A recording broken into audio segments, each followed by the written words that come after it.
పితా పుత్ర పవిత్రాత్మ నామమున ఆమెన్. ప్రభునందు మిక్కిలి ప్రియ దేవుని బిడ్డలారా, ఈ వాక్య పరిచర్యకి మిమ్మందరినీ ప్రేమతో ఆహ్వానిస్తున్నాను. మార్కు సువార్త 1వ అధ్యాయము 35వ వచనము నుండి 36వ వచనము వరకు. యేసు వేకువ జామున లేచి ఒక నిర్జన ప్రదేశమునకు పోయి ప్రార్థన చేయనారంభించెను. సీమోను పేతురు అతని అనుచరులు ప్రభువును వెదకుచు వెళ్ళి యేసును కనుగొనిరి. అందరూ మిమ్ము వెదకుచున్నారు అని ఆయనతో చెప్పిరి. క్రీస్తునాథుని యందు మిక్కిలి ప్రియ సహోదరి సహోదరులారా, మనందరము కూడా ఆధునిక ప్రపంచంలో జీవిస్తూ ఉన్నాము. ఆధునికమైన వరవడిలో మనం బ్రతకటానికి ప్రయత్నం చేస్తూ ఉన్నాం. ఎక్కడ చూసినా కానీ ఆధునిక కల్చర్ అనేట్లు పెరిగిపోతూ ఉంది. మానవుడు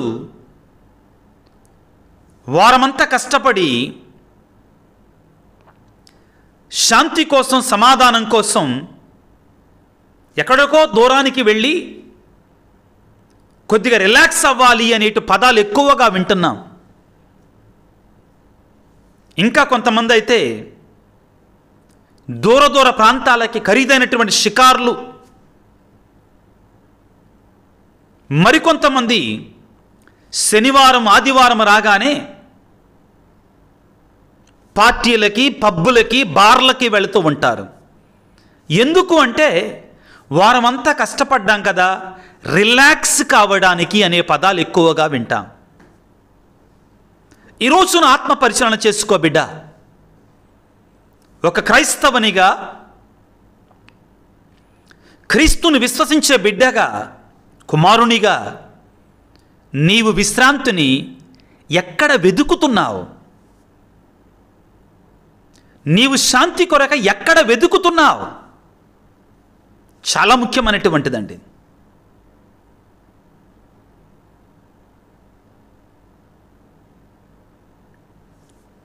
క్రీస్తు ప్రభువు వేకువ జామున లేచి ఒక నిర్జన ప్రదేశమునకు వెళ్ళి ప్రార్థన చేయనారంభించాను. నేను జర్మనీ దేశంలో ఒక విచారణలో పనిచేస్తున్నప్పుడు అక్కడ ఒక డీకన్ బ్రదర్ గారు ఉన్నారు. ఆ జర్మనీ దేశంలో నేను పనిచేస్తున్న ఆ విచారణలో నాతో పాటు పనిచేస్తున్న ఆ డీకన్ బ్రదర్ గారు, వారి పేరు వీగాడ్. వారి పేరు వీగాడ్. చాలా పెద్ద వయసు, సుమారుగా 75-80 సంవత్సరాల వయసు. సేవ చేసే మనిషి డీకన్ గారు. అక్కడ డీకన్లు, గురువులు కాటానే డీకన్ల కారు, పర్మనెంట్ డీకన్లు ఉంటారండి. వాళ్ళు పెళ్లి చేసుకోవచ్చు, సహజంగానే కుటుంబం ఉంటుంది.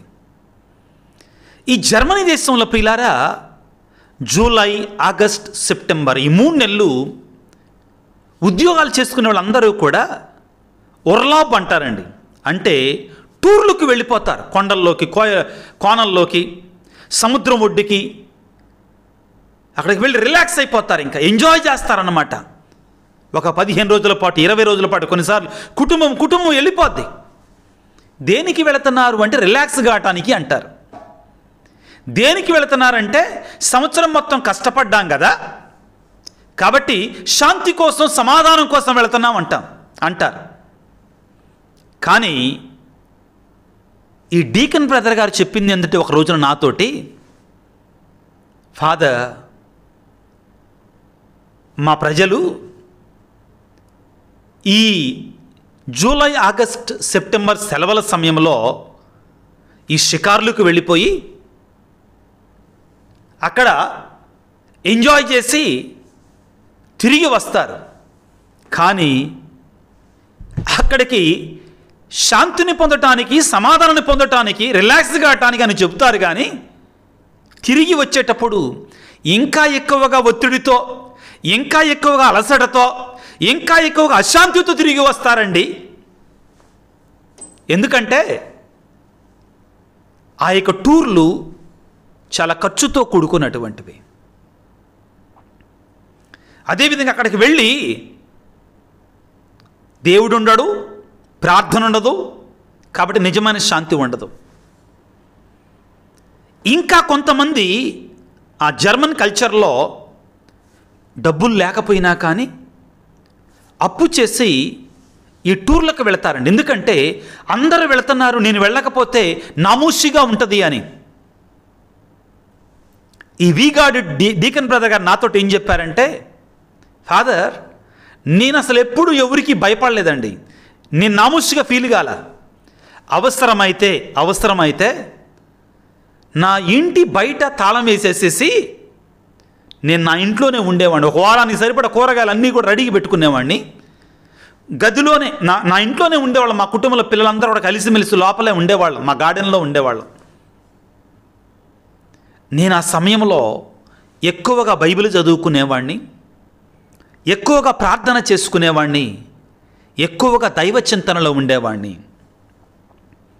నాకు ఈ ప్రార్థన, ఈ వాక్య పఠనం, ఈ యొక్క దైవ చింతన ఎక్కువ శాంతినిచ్చేవి, సమాధానాన్నిచ్చే మా కుటుంబానికి అని చెప్పాడు.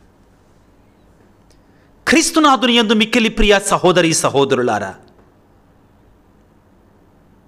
నీవు శాంతి కోసం, సమాధానం కోసం నువ్వేం చేస్తున్నావు? నిన్నే అడుగుతున్నాను. ఒక ఉద్యోగం చేసేటువంటి బిడ్డగా, ఒక పని చేసుకునేటువంటి వ్యక్తిగా నీవు శాంతి కోసం, సమాధానం కోసం, సరదా కోసం ఏం చేస్తున్నావు? సరదా అనే పదం ఎందుకు వచ్చిందంటే, నాకు తెలిసినట్టు ఒక వ్యక్తి చల్లపల్లిలో ఉన్నప్పుడు ప్రియారా, ఇదంతా కూడా కొరుక్కుపోయిందండి, పెద్ద కన్నంలాగా ఏర్పడింది. ఏంటి అంటే గుట్కాలు, పాన్పరాగుల సరదా కోసం తినేవాడు, సంతోషం కోసం, కిక్కు కోసం. అది క్యాన్సర్ లాగా మారిపోయింది. ఆధునిక ప్రపంచం ఎలాగా ఉందంటే ప్రియులారా, అసలు నిజంగా మనకి ఎక్కడైతే శాంతి దొరుకుతుందో, సమాధానం దొరుకుతుందో అక్కడికి వెళ్ళట్లా మనం. దురదృష్టం, దౌర్భాగ్యం. వేరే చోట వెతకడానికి ప్రయత్నం చేస్తున్నాం. కీర్తనకారుడు అంటాడు కదా, శాంతి ఎక్కడ దొరుకునని, సమాధానం ఎక్కడ దొరుకునని జగమంతా వెతికాను, సర్వజనులను అడిగాను, కానీ చివరికి అది యేసయ్యా నీలోనే కనుగొన్నానయ్యా, నీలోనే ఉంది. క్రీస్తు ప్రభు ఎక్కడ శాంతిని వెతికాడు? తన తండ్రితో అనుబంధము ద్వారా శాంతిని పొందుకున్నాడు. తన తండ్రితో ఉన్నట్టు బంధము ద్వారా సమాధానాన్ని పొందుకున్నాడు.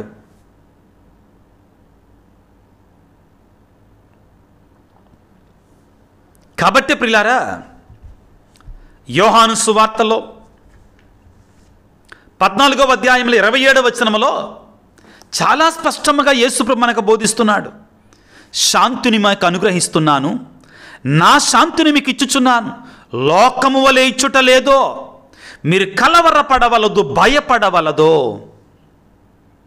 ఎంత ఆదరణకరమైన మాటలు ప్రియులారా. శాంతిని, సమాధానాన్ని ఆయన అంటున్నాడు, నేనిస్తాను, లోకం వలన ఇవ్వను, లోకములాగా ఇవ్వను. నా శాంతి నిజమైన శాంతి, అశాశ్వతమైన శాంతి కాదు, నిజమైన శాంతి. ఆ నిజమైన శాంతి కోసం మనం తప్పించాలి, ఆయన దగ్గరికి మనం వెళ్ళాలి పిల్లారా. యోహాను సువార్త 6వ అధ్యాయం 68వ వచనంలో ప్రభువు తనను అనుసరిస్తున్నటువంటి వాళ్ళు చాలామంది ఎప్పుడైతే ప్రభువు నా యొక్క శరీరం ఆహారము, నా రక్తం మీ పానం అన్నాడో చాలామంది విడిచిపెట్టి వెళ్ళిపోయారు. తన యొక్క అపోస్తలులతో ప్రభు అన్నాడు, మీరు కూడా విడిచి వెళ్ళిపోతారా నన్ను అన్నాడు. ఆ సమయంలో పేతురు గారు అన్న మాటలు మనందరికీ శిరోధార్యం. యోహాను సువార్త 6:68. సీమోను పేతురు ప్రభువుతో, ప్రభు, మేము ఎవరి యొద్దకు పోయేదము? నీవు నిత్య జీవపు మాటలు కలవాడవు, మేము విశ్వసించుతిమి, నీవు దేవుని నుండి వచ్చిన పవిత్రుడవని మేము గ్రహించుతిమి. నిత్య జీవితాన్ని ఇచ్చే మాటలు, నిజమైన శాంతినిచ్చే మాటలు నీ వద్దే ఉన్నాయ్యా. మేము ఎక్కడికి వెళ్తాం? ఆయన దగ్గరికి వెళ్ళాలి, మనం ఆయనతో ఉండాలి. ఎప్పుడైతే ప్రభు ప్రియులారా మత్తయి శుభవార్త 11వ అధ్యాయం 28వ వచనంలో పలికాడో, భారముచ్చి అలసి సొలసి ఉన్న సమస్త జనులారా నా యుద్ధకు రండి, నేను మీకు విశ్రాంతినిస్తానని పలికాడో, దానికి పరమార్థం ఏమిటి అంటే శాంతికర్త సమాధానకర్త ఆయన మాత్రమే. ఆయన తప్ప మరొక వ్యక్తి లేడు. ఇది మనం గ్రహించి ప్రియులారా, నేను నా ఖాళీ సమయాన్ని ఎక్కడ గడుపుతున్నాను, నా శాంతి కోసం ఎక్కడ వెతుకుతున్నాను, నా సమాధానం కోసం ఎక్కడ వెతుకుతున్నాను? ప్రారంభంలో చెప్పాను కదా, షికార్లలోనా, ఖరీదైన పార్టీలలోనా, ఎక్కడ వెతుకుతున్నా మరి నేను? లేకపోతే పబ్బుల్లోనా? మొన్న ఈ మధ్యలో ఒక పెద్ద ఆయన, బాగా చదువుకున్న వ్యక్తి, ఈ ప్రాంతం అంతా కూడా అవగాహన ఉన్న వ్యక్తి మాట్లాడుతున్నాడు. ఫాదర్, కుర్రవాళ్ళు డ్రగ్స్కి అలవాటైపోతున్నారండి, డ్రగ్స్కి అలవాటైపోతున్నారు, జీవితాలు నాశనం చేసుకుంటున్నారండి. ఏదో అది తీసుకుంటే ఆనందం కలుగుద్ది, సంతోషం కలుగుద్ది అనుకుంటున్నారు. కానీ కుర్రవాళ్ళు ఇంకా ఇంకా వాటికి బానిసలైపోతున్నారు. యెషయా గ్రంథము 9వ అధ్యాయము 6వ వచనములో మనకు పుట్టబోయేటువంటి ఆ దేవుని కుమారుడు మెస్సయ్య ఎలాగుంటాడట? శాశ్వతుడైన జనకుడు, శాంతికరుడైన రాజు అని అతనికి పేరెడుదులు.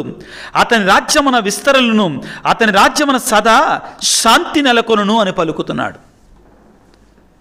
ఆయన శాంతి ప్రదాత ప్రియులారా, సమాధానకర్త, నిత్యుండగు తండ్రి. చదువుకోమనం ప్రియులారా. ఆ యొక్క ప్రభువు చెంతకు వెళదాం ప్రియులారా. 2 చేతులు చాచి ఆహ్వానిస్తున్నాడు. ఇంకా ఎన్నాళ్ళు నిజమైన శాంతిని విడిచిపెట్టి లోకం వెంట పరిగెడదాం?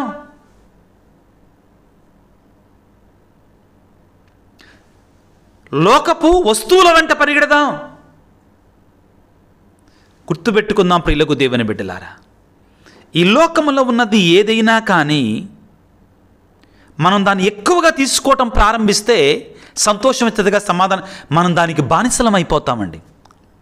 ఏదైనా కానీ అంతేనండి, ఏదైనా అంతే ప్రియులారా. భోజనం ఉదాహరణకి, ఏదైనా మాంసం కానీ లేకపోతే బాగా అతిగా తీసుకుంటే ఒక ఒక ఒక ఒక స్టేజ్కి వచ్చిన తర్వాత ఇంకా శాంతి ఉండదు దాంట్లో, ఇంకా ఆనందం ఉండదు దాంట్లో. ఎంత తిన్నా కానీ దానికి మనం బానిసలం అయిపోతాం. తాగుడు, సిగరెట్లు, ఖైనీలు, గుట్కాలు, వ్యసనాలు శాంతినివ్వవు ఎప్పుడు కూడా. చివరికి మన కన్నీరుని డబల్ చేస్తాయి, ఇంకా త్రిపుల్ చేస్తాయి, ఇంకా పెంచుకుంటా వెళ్ళిపోతాయండి. వస్తు వ్యామోహం, దురాశ, ఇవన్నీ అంతే ప్రియులారా. జాగ్రత్తగా పరిశీలించి చూడండి. కానీ ఒకే ఒక చోట ఇవి అవసరం లేదని అంటలేదండి మనం.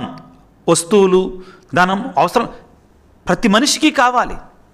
కానీ దాని వ్యామోహంలో పడితే అనే విషయాన్ని గురించి మాట్లాడుతున్నా.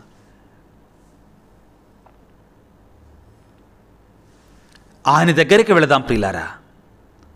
ఆయన సన్నిధిలో నిజమైన ఆనందం, నిజమైన శాంతి, నిజమైన సమాధానాన్ని మనం పొందుకుంటాం. కన్నీటితో దేవుడు అంటున్నాడు, ఆకాశమా వినుడి, భూమియు ఆలకించండి. యెషయా గ్రంథం 1వ అధ్యాయంలో నా బిడ్డలు నన్ను విడిచి వెళ్ళిపోతున్నారు, నా శాంతిని, నా సమాధానాన్ని విడిచి వెళ్ళిపోతున్నారు. ఇర్మియా గ్రంథంలో ప్రియులారా, మొదటి 5 అధ్యాయాలలో చాలా స్పష్టంగా దేవుడు అంటాడు, నా ప్రజలు శాశ్వతమైనటువంటి నీటినిచ్చి నన్ను మరచిపోయి, నన్ను విడిచిపెట్టిపోయి ఏం చేస్తున్నారట? మనం పగిలిపోయిన తొట్ల కోసం వెతుకుతున్నామంటాడు, నీళ్ళు లేనటువంటి తొట్ల కోసం వెతుకుతున్నామంటాడు. ఇర్మియా గ్రంథం 2వ అధ్యాయము 13వ వచనములో, నా ప్రజలు 2 నేరములు చేసితిరి. వారు జీవజలముల బుగ్గన నన్ను పరిత్యజించారు, జీవజలం వచ్చేటువంటి నన్ను విడిచిపెట్టారు. శాంతి సమాధానం ఎక్కడ దొరుకుద్దో అతను విడిచిపెట్టాం ప్రియులారా. మనం నెర్రనిచ్చుటచే నీరు నిలువని రాతి తొట్లను వారు నమ్ముకున్నారు. మనం అది చేయట్లేదా? లోకం అది చేయట్లేదా? ఆధునిక ప్రపంచం అది చేయట్లేదా? నిజమైన శాంతినిచ్చేట్లు ఆరాధనకి వెళ్ళటల్లా, దేవుని సన్నిధికి వెళ్ళటల్లా, దేవుని సన్నిధిలో సమయాన్ని గడపడం మనకి బరువు అయిపోతుంది. నెర్రనిచ్చేటువంటి పగిలిపోయినటువంటి తొట్లు అంటే నిలువనటువంటి శాంతి, నిలువనటువంటి ఆనందం, క్షణికమైనటువంటి పరమానందం, ఆనందం, దానికోసం మనం వెళుతున్నామంటండి. నా ప్రజలు 2 నేరములు చేశారు. వారు జీవము గల నీటి బుగ్గన నన్ను మరచిపోయి, నన్ను విడిచిపెట్టి, నెర్రనిచ్చుటచే నీరు నిలువనటువంటి రాతి తొట్లను తొలిపించుకున్నారంటండి. ప్రియమైన బిడ్డ, నీవు ఎవరి వద్దకు వెళుతున్నావు? నీ శాంతి కొరకై, సమాధానం కొరకై. నీ కుటుంబంలో బాధ, వేదన ఉన్నప్పుడు, సవాళ్ళు ఎదుర్కోవలసి వచ్చినప్పుడు, సమస్యలు వచ్చినప్పుడు, కష్టాలు, కన్నీరు వచ్చినప్పుడు, కుటుంబ సమేతముగా భార్య, భర్త, తల్లి, తండ్రి, పిల్లలు అందరూ కూడా కలిసి ఏక మనస్కుతో దేవుని ప్రార్థన చేయగలుగుతున్నావా? నిజమైనటువంటి దేవుని యొక్క శక్తిని పొందుకోగలుగుతున్నావా? ఇది సమయం. దేవుడు నిన్ను పిలుస్తున్నాడు. బిడ్డ, రా, నా సన్నిధికి రా.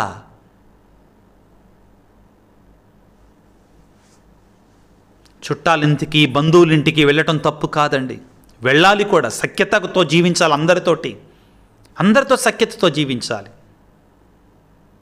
కానీ నీ ఖాళీ సమయాన్ని,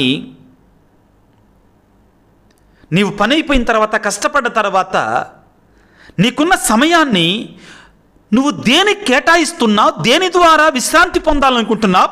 దేని ద్వారా సంతోషాన్ని, సమాధానాన్ని, కుటుంబంలో ప్రశాంతతను పొందాలనుకుంటున్నావు? ఇది ముఖ్యమైన ప్రశ్న. అమ్మయ్య, ఖాళీ సమయం దొరికింది, సినిమాకి వెళదాం.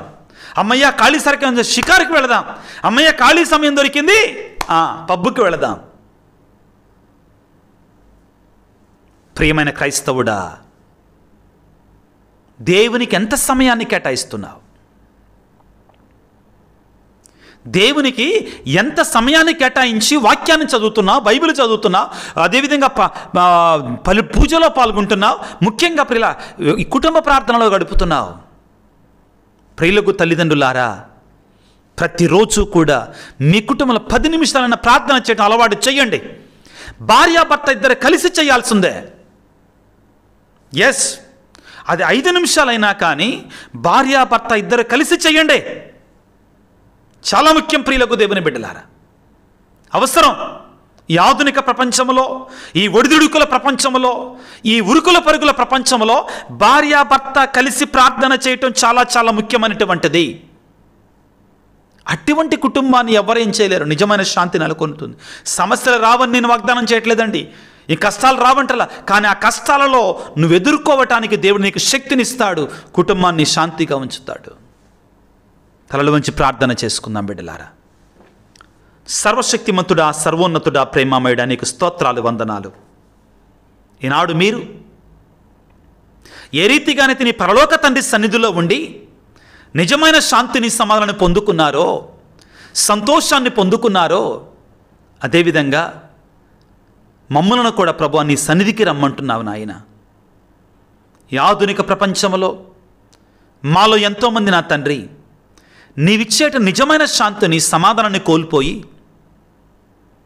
వద్దనుకొని లోకం ఇచ్చేటువంటి అశాంతి, అశాశ్వతమైనటువంటి ఆనందం కొరకే పరుగులు పెడుతున్నామయ్యా. మాకు నేర్పించు తండ్రి. మా దివ్య నేత్రాలను తెరవండి నాయన. ఇకనైనా మేము నీ సన్నిధిలోనికి వచ్చే సమయాన్ని గడిపి నీ సమయాన్ని నేను దొంగిలించకుండా ప్రభు నాకు నేర్పించు నాయన. నీకు ఇవ్వాల్సిన సమయాన్ని నేను దొంగిలించకుండా నాకు మనోజ్ఞానాన్ని తెరిపించు నా తండ్రి. ఈనాడు ప్రభువా, ఈ వాక్య పరిచర్యలో పాల్గొంటున్నటువంటి నీ బిడ్డల కొరకే ప్రార్థన చేస్తున్నాను. వారిని దీవించండి తండ్రి, ఆశీర్వదించండి. వారి కుటుంబాలను దీవించండి, వారికి ఉన్న సమస్తాన్ని దీవించండి. ప్రత్యేకంగా మేమందరం కూడా ప్రభువా నీ సన్నిధిలో ఉండి నీ వాక్యాన్ని ఆలకించి నీ ఆరాధనలో పాల్గొని నీ దీవెనల పొందులాగా మమ్మల్ని దీవించండి ప్రభు. ఆ బిడ్డలు ఇప్పటి వరకు కూడా వాక్యాన్ని ఆలకించారంటే వారిలో మంచి హృదయం ఉంది, నీతో ఉండాలనే కోరిక ఉంది తండ్రి. ఆ కోరికను దీవించండి, ఆ కోరికను బలపరచండి నా తండ్రి. ఈనాడు అనారోగ్యంతో బాధపడుతున్న బిడ్డల ప్రభు నీ గాయపడిన హస్తాలతో తాకి స్వస్థపరచండి. కుటుంబాలలో ముఖ్యంగా ప్రభువా శాంతి లేక, సమాధానం లేక, సమాధానం కోసం, శాంతి కోసం వెతుకుతున్న బిడ్డల కొరకే, ఆ కుటుంబాల కొరకే శాంతినివ్వండి, సమాధానం ఇవ్వండి. ఆధునిక ప్రపంచంలో ప్రభు ఈ రోజున ప్రత్యేకంగా ఒంటరిగా జీవిస్తున్నటువంటి ఉద్యోగస్తుల కొరకై, ఒంటరిగా జీవిస్తున్నటువంటి ఆ యొక్క పని చేసుకునేటువంటి వారి కొరకై ప్రార్థన చేస్తున్నాం. ఒంటరి జీవితంలో ప్రభువా కొన్ని సందర్భాలలో ఈ తెలియనటువంటి వేదన, ఆవేదన ప్రభువా వారిలో ఉంటుంది. అట్టి వారితో మీరు చెప్పండి ప్రభువా, బిడ్డ నేనున్నా నీకు తోడుగా, నీవు నాతో ఉండు, నీకు నేను నిజమైన శాంతినిస్తాను, సమాధానాన్నిస్తాను. తెలియజేయండి ప్రభువా, నేర్పించండి ప్రభువా. ముఖ్యంగా సిటీస్లో ఉద్యోగాలు చేసుకుంటూ ఒంటరిగా యవ్వన ప్రాయంలో ఉన్న బిడ్డల కొరకే ప్రార్థిస్తున్నాను తండ్రి. వారితో మీరుండండి ప్రభువా. వారి ఒంటరితనాన్ని తీసివేయండి తండ్రి. వారి ఒంటరి వారు కాదు అని వారికి నేర్పించండి తండ్రి. వారితో మీరు ఉన్నారు అనే విశ్వాసాన్ని వారికి మీరు పురికొల్పండి నా తండ్రి. ధైర్యాన్ని ఇవ్వండి, ప్రోత్సాహాన్ని ఇవ్వండి తండ్రి అట్టి బిడ్డలకి. ఈ సమయంలో తండ్రి ప్రత్యేకమైన రీతిలో ప్రభువా మా కోసం ప్రార్థించండి అని అడిగినటువంటి బిడ్డల కొరకే ప్రార్థిస్తున్నాను. ఈ వీడియో క్రింద ఎవరైతే మెసేజ్లు ఉంచుతున్నారో ఆ బిడ్డలందరిని దీవించమని, ఆశీర్వదించమని మా ప్రభు అయిన క్రీస్తు ద్వారా వేడుకొనుచున్నాము తండ్రి. ఆమెన్. ప్రభువు మీతో ఉందురుగాక, మీ ఆత్మతో ఉందురుగాక. సర్వశక్తి గల సర్వేశ్వరుడు పిత, పుత్ర, పవిత్రాత్మ మిమ్మందరిని చల్లగా దీవించి ఆశీర్వదించి కాపాడుదురుగాక. God bless you. దేవుడు మిమ్ము దీవించుగాక. ఆమెన్.